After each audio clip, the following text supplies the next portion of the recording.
Yoav Gallant told soldiers that they'd soon see Gaza from the inside. He told them that the order would come. Of course, he's referring to the order to invade, to carry out a ground invasion into Gaza. He made it very clear that any military campaign wouldn't be short, but long against Hamas. And he also, looking to Israel's northern border, warned Hezbollah against entering the conflict. The reality is, of course, that we still have no idea when this supposed ground invasion is going to begin. Most people thought it would start earlier this week. It didn't. All kinds of reasons have been put forward for that delay. Some people saying the army simply wasn't ready. It didn't have enough rations.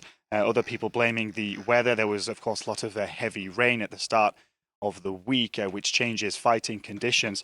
Other people saying that military analysts wanted more thought put into what to do with Gaza after a military campaign. But either way, of course, in the meantime, Hamas continues to entrench itself in Gaza, meaning that any military campaign will likely be long drawn out and very bloody indeed.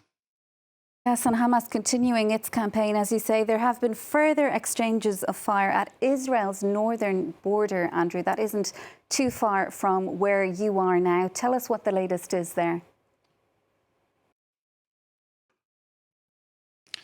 Yeah, well, just yesterday we saw yet another spike in tensions on Israel's northern border with Lebanon. At least 20 rockets fired from southern Lebanon into the region of Western Galilee in northern Israel. That's according to the Israeli military, which responded with shelling. Now, what's really important to point out this time is that this rocket attack was not claimed by Hezbollah, which has its stronghold in southern Lebanon, but by Hamas, which would be a first since the outbreak of tensions and those cross-border skirmishes on Israel's northern border with Lebanon well over a week ago. Those tensions, of course, growing in intensity. They have so far been contained along the border areas, but there are still real fears here in Israel that Hezbollah could soon open up a second front in Israel, depending, of course, on what happens in Gaza.